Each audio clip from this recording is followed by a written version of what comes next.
Thanos ay tinatawag na Mad Titan. Isa si Thanos sa pinakamalalakas ng Titans. Siya ay isang superhuman Titan mutant born.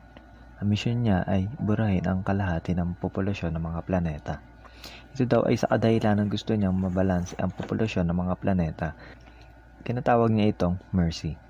Nagkaroon ng agenda si Thanos. Ito ay ang pagkuha sa 6 na Infinity Stones. Ang bawat bato ay may kanya-kanyang kapangyarihan at ito ay nakakalat sa buong kalawakan upang ito ay hindi magamit ng sabay-sabay. Dahil sinasabi na kapag ginamit ang 6 na Infinity Stones, mayroon itong hindi masusukat na kapangyarihan. Ang gustong gawin ni Thanos ay gamitin ang 6 na Infinity Stones gamit ang kanyang gauntlet na ginawa mula sa Nidavellir kung saan roon din ginawa ang Stormbreaker. Sa isang pitik ng kanyang mga daliri ay madali niya mabubura ang kalahati ng populasyon sa buong kalawakan. Nakuha niya ang 6 na Infinity Stones habang nilabanan niya ang Avengers kasama ang kanyang mga alagad na sila Ebonimo, Black Dwarf, Proxima Midnight at Corvus Glaive. Ang Space Stone ay nakuha niya mula sa magkapatid na Asgardians na si Thor at Loki. Kinuha naman niya ang Time Stone at Mind Stone sa Earth mula kay Doctor Strange at Vision. Ang Reality Stone ay nakuha niya mula sa isang collector sa lugar na tinatawag na Nowhere.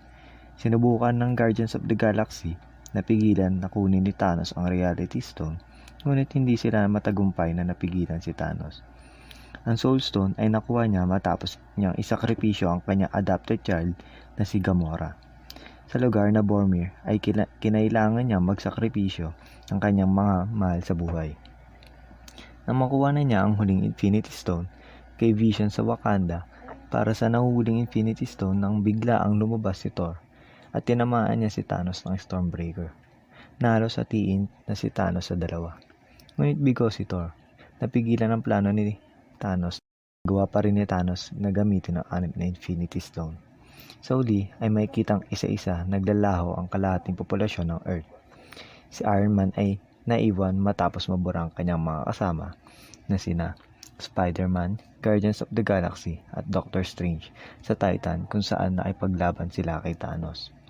Si Captain America naman ay kasama sina Hawk, Black Widow, War Machine at Rocket Raccoon matapos masama sa pagkabura ang kanilang mga kasama na si Black Panther, Scarlet Witch, Bucky Barnes at mga tao mula sa Wakanda. At doon nagtatapos ang kwento.